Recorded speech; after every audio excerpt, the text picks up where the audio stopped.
สบายดีพ่อแม่พี่น้องเบิร์ดสุขุสุกคนพอกับช่องพ่อแม่ดาแสดงกับพี่น้องเอาพี่น้องมามื้อหนึงที่แกงหน่อไม้นำกันนะทุกคนเด้อแกงหน่อไม้ใส่มะอื้อแล้วก็ใส่เห็ดอันนี้เห็ดคอนเนาะแกงหน่อไม้ใส่เห็ดคอนมื้อนี้พี่น้องกินกับผักแหวนแซ่บกันแกงหน่อไม้แซ่บพี่น้องมาแซ่บกันเด้อทุกคนเด้อมาทำใหญ่ๆทุกคนแกงหน่อไม้อันนี้สด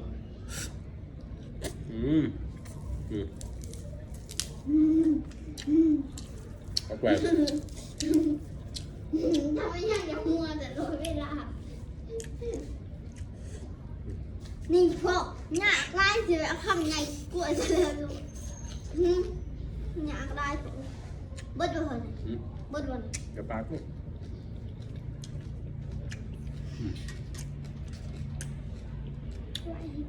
มังอึ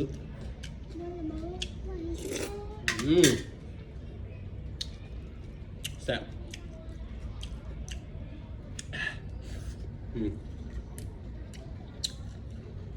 นี่ก็ปลาข้าวเนี่ย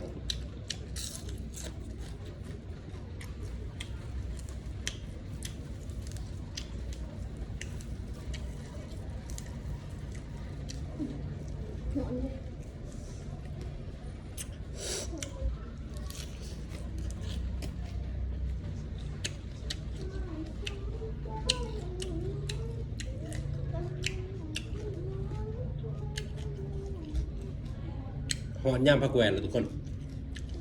หอนนาพ้นหรอกแล้วผักกระเนียงเป็นมันใส่ผักกระเนียงเป็นนะทุกคนเลยพ่อเขาลองเพลงนิ่มบอกอะไรนิ่มบอก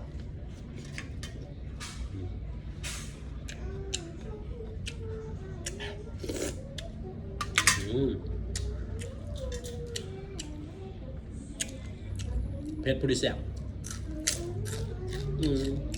รสแห้ง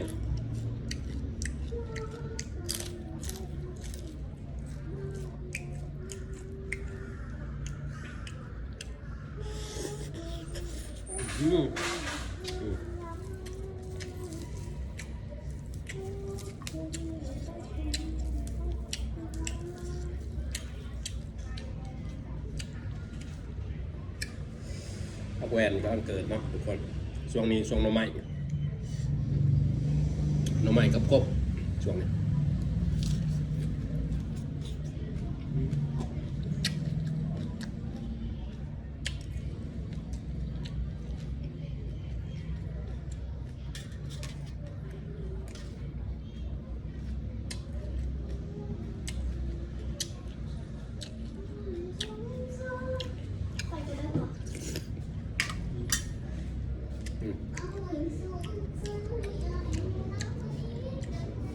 ไอ้กระปุกหัวหน้า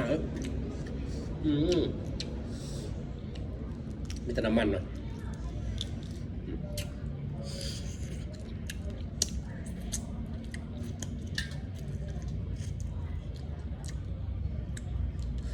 มันเต็มท้อง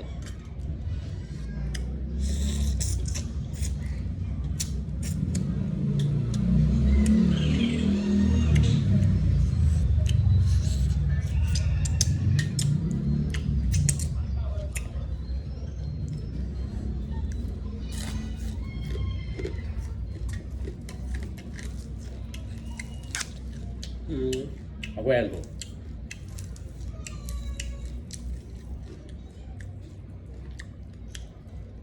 ผักแวนบ้านข้าเจ้าผักแวนกรุงเทพนะ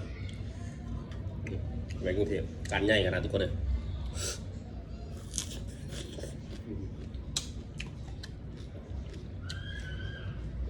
การห้าม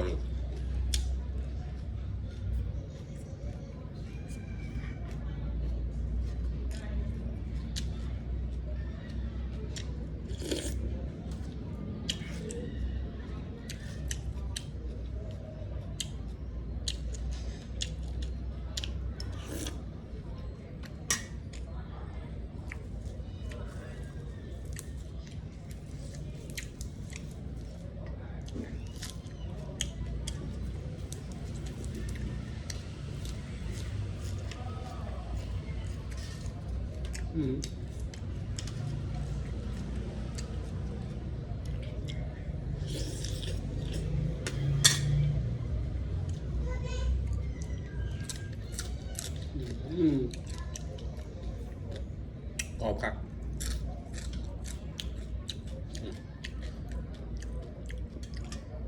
โอเคทุกคนสำหรับคลิปนี้ก็